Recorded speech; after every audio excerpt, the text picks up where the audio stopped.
Hello everyone, as you all know, this video is all about that why I prefer taking one more drop over BDS, BMS और BSc. तो इसका answer बहुत ही ज़्यादा simple है that BDS में मुझे उतना इंटरेस्ट नहीं है. BMS मुझे पढ़ना मुश्किल लगता है, करियर ऑप्शंस मुझे कम लगते हैं जो मेरे अकॉर्डिंगली हैं. And if I talk about veterinary तो मुझे सीधा सा आंसर है, मुझे जानवरों से बहुत डर लगता है. एंड बची हुई चीज़ें जैसे कि बीपीटी हो गई. बीपीटी मुझे इंटरेस्टिंग लगता था, मतलब लगता है in fact, but I think my parents are not agree to pursue BPT. So मैं उनके खिलाफ जाके तो मैं कुछ भी नहीं कर सकती because it's there decision, it's their money. And अभी मेरा ड्रॉप लेने का सिर्फ एकमात्र यही रीज़न था. टू बी स्पेसिफिक बोलूँ तो मेरे पास और कोई ऑप्शन ही नहीं था, मतलब इसके अलावा, ड्रॉप लेने के अलावा. बिकॉज MBBS के बाद मैं जो दूसरा कोर्स अपने लिए देख के चल रही हूँ that is BSc nursing. And BSc nursing भी उसमें या तो मिलिट्री नर्सिंग सर्विसेज में, because my father he is in Indian army. And दूसरा रीज़न ये है, मतलब दूसरा ऑप्शन ये है कि मैं करूँ किसी गवर्नमेंट कॉलेज या फिर from a very renowned institute that is AIIMS. तो इन दोनों से मैं BSc नर्सिंग करूँ एंड फर्स्ट ऑप्शन इज़ मैं MBBS. एंड इसके अलावा मैंने बहुत सारी चीज़ें देखी हैं, बहुत सारी चीज़ें देखी हैं मैंने. BDS, BPT, मतलब हर चीज़ जितने भी इस नीट के, मतलब MBBS के अलावा कोर्सेज हैं, मैंने सारे देखे हैं. And I also research about BSc biotech, microbiology and all that. And उसमें मुझे ये लगता है कि उसके बाद आपको MSc करनी पड़ेगी एंड देन PhD करनी पड़ेगी to get a good job. And BSc biotech के बाद जॉब मिल जाती है बट उसी फील्ड में नहीं मिलती, आपको अपनी फील्ड चेंज करनी पड़ती है, राइट. एंड अगर मैं बात करूँ research in this country, so it's very difficult as you all know that कि हम, मतलब इंडियन गवर्नमेंट से तो एक एग्ज़ाम नहीं कंडक्ट हो पाते हैं बिना किसी लीकेज के या फिर बिना किसी गड़बड़ हुए, OMR में गड़बड़, रैंक इन्फ्लेशन और ये सब, इनसे तो एग्ज़ाम तो कंडक्ट हो नहीं पाते हैं. तो ये रिसर्च में तो कहाँ ही पैसा देते हैं, या फिर रिसर्च साइड इनका उतना ध्यान ही नहीं है, राइट. तो रिसर्च इंडिया में तो बहुत ही मुश्किल है.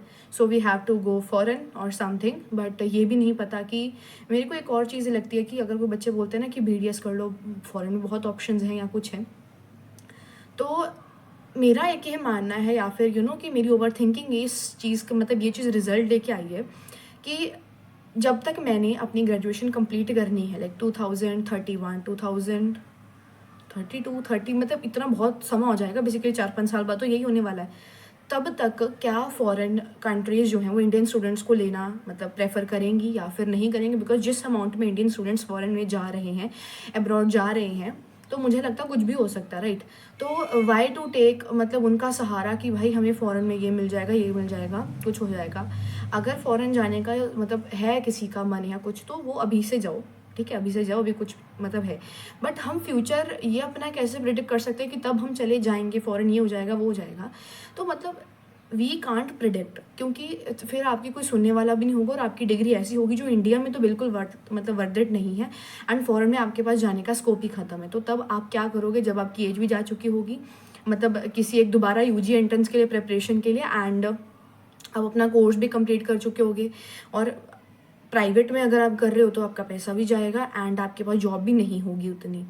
तो मुझे लगता है कि to get a financial independence, to get a stable life, to get a job early, तो उन सब के लिए BSc nursing is the one of the best option. Abroad के साथ साथ अगर एब्रॉड को कंसिडर करके भी चल रहा है, मान लो तब तक बिल्कुल सही रहा, कुछ भी नहीं बदला है करा, मतलब जैसा अभी चल रहा है वैसा ही चलता रहा, तो एब्रॉड में भी उसके बहुत अच्छे, मतलब पे स्केल है एंड अच्छी जॉब है, बहुत सारी, मतलब अच्छी अच्छी कंट्रीज़ के अंदर है.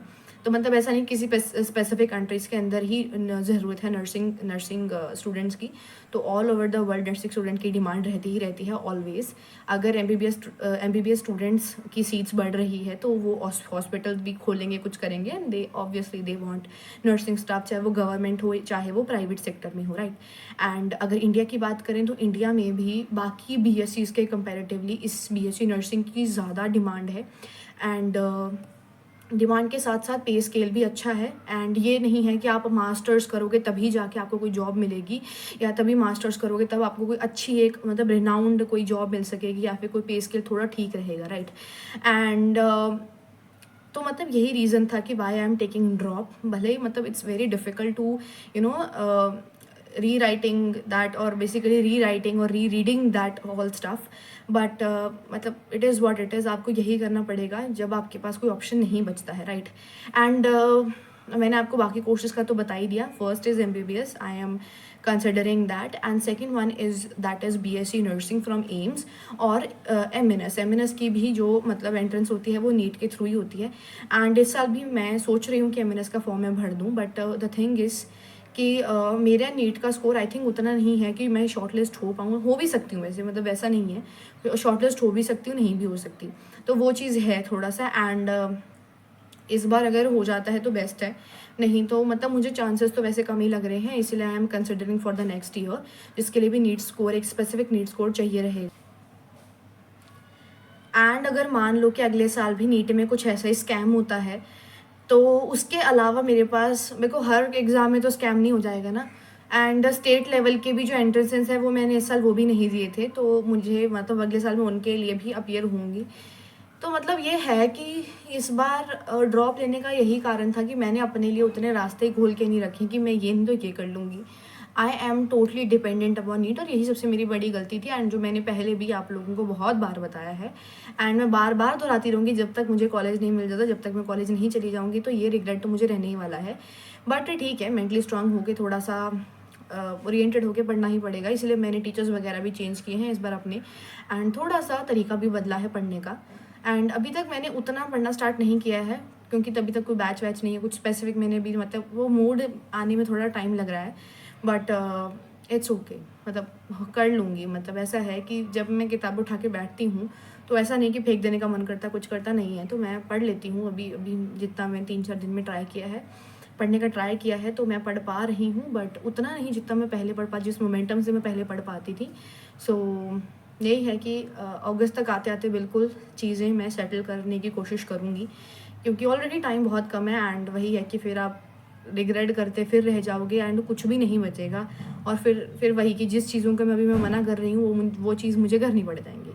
सो सिंपल यही इसी चीज़ का मुझे डर है, and it is the whole thing which I am planning to do for the next few months. And thanks for watching, bye bye.